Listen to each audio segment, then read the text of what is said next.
So it is no question the housing market has been going gangbusters. A big player jumped in, thought they were going to buy houses throughout the country, Zillow.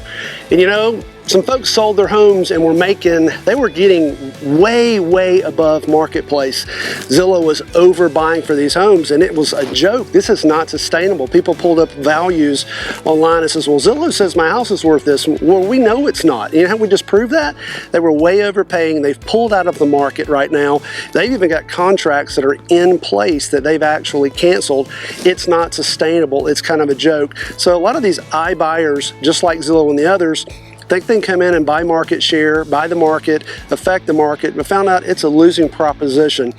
This is one of the reasons why you need somebody local. You need a qualified, expert realtor on your team locally, because these iBuyers can come in, and even when you're selling, if everything went absolutely perfect, you may be okay. But when one thing goes wrong, and believe me, they go wrong consistently.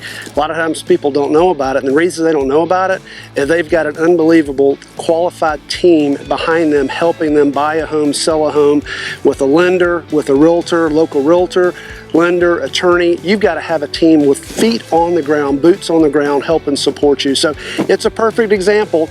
Look at the link or look at the information I've got on here about Zillow.